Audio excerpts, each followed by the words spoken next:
The PlayStation 5 Pro is currently on sale for $699 if you buy it today in the store.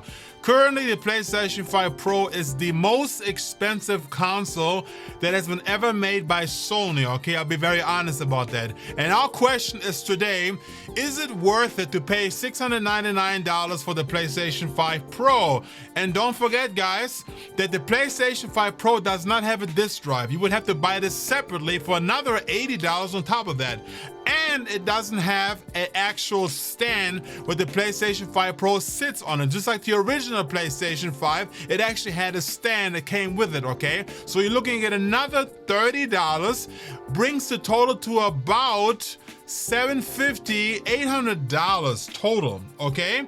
And we ask ourselves the question, is this really worth it? Is it worth it to pay that much money for the PlayStation 5 Pro? I don't think so, because me personally, I have the original PlayStation 5 and I'm extremely satisfied with that, okay?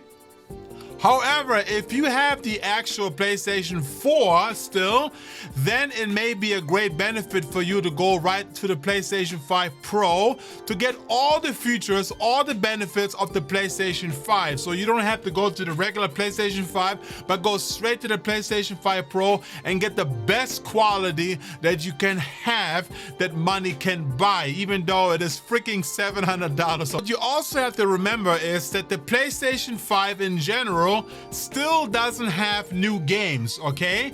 Most of the games that are coming out for the PlayStation 5 up until this point were also included for the PlayStation 4. So as of now, we're finally getting exclusive game for the PlayStation 5. So with that said, for those who do have the PlayStation 4, it may be worth it. However, if you have the PlayStation 5 already, then I would ask myself the question, is it really worth it to upgrade from PlayStation 5 to the PlayStation 5 Pro? Because as of now, we only have probably like another 2 to 3 years until the PlayStation 6 comes out, which is in 2027, maybe 2028. The PlayStation 6 will be coming out, okay? And one other thing you have to remember is this. And this is what I heard by browsing the internet and trying to figure things out, that the PlayStation 5 was actually a console in testing, meaning that the PlayStation 5 never really had the potential that Sony has visualized on it. The PlayStation 6 will actually be the PlayStation 5 that was truly meant to be.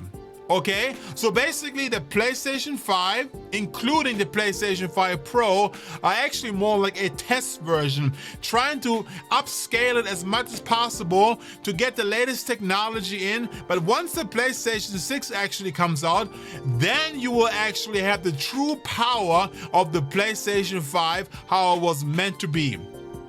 I don't know, guys, if you remember when the PlayStation 5 came out back in 2020, it actually still had the 8K logo on the PlayStation 5, you know, so they were expecting that the PlayStation 5 were able to play games in 8K, 60 frames per second, maybe 120 frames per second, I don't know exactly, but my actual box still says 8K on it, okay? So, but then obviously as time went along and the developers weren't able to really utilize the power of the PlayStation 5, they kind of like decided to take the 8K off the box and just make it a regular PlayStation 5 or PlayStation 5 Pro without the guarantee that it can actually stream or play games in 8K, nevertheless even 4K. I mean, we have games out there that can't even hold that up yet, okay? We're still playing games in 30 frames per second, okay? Maybe if you upscale it, you get it a little better. If you make a performance mode, you may get that 60 frames per second, but there's no way you will get the graphic, the power, and the 60 frames per second at the same time. Even with the PlayStation 5 Pro, they're talking about that, yes, you have sharper images and you have better quality, you have higher frame rate, which is probably true.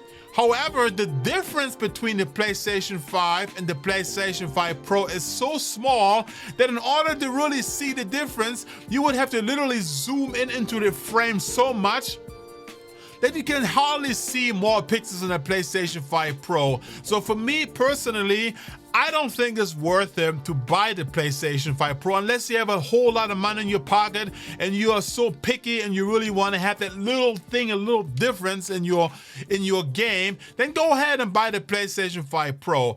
Me, however, on the other side, I decide not to do this unless when GTA happens to come out this particular year. We're talking about 2025.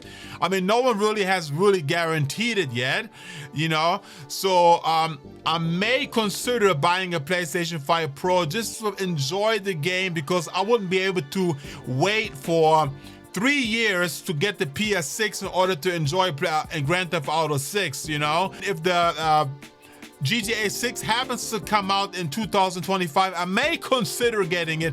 I'm not quite sure about that, but as of now, I will not get the PlayStation 5 Pro. I'm very happy with my regular PlayStation 5, okay? I'm really happy with that. That's it, guys. If you got anything to say about that, let me know in the comment section below. And if you like this video, make sure you like, share, and subscribe, guys. I really appreciate you guys watching it. This is a brand new channel, Game Chef, and we are trying to make this grow and make some great content. You know, maybe we do some reviews, some reactions, some gameplay. We talk about the latest trends about video games. So I really appreciate, guys, if you would like, share, and subscribe. Okay, with that, guys, peace out, everyone.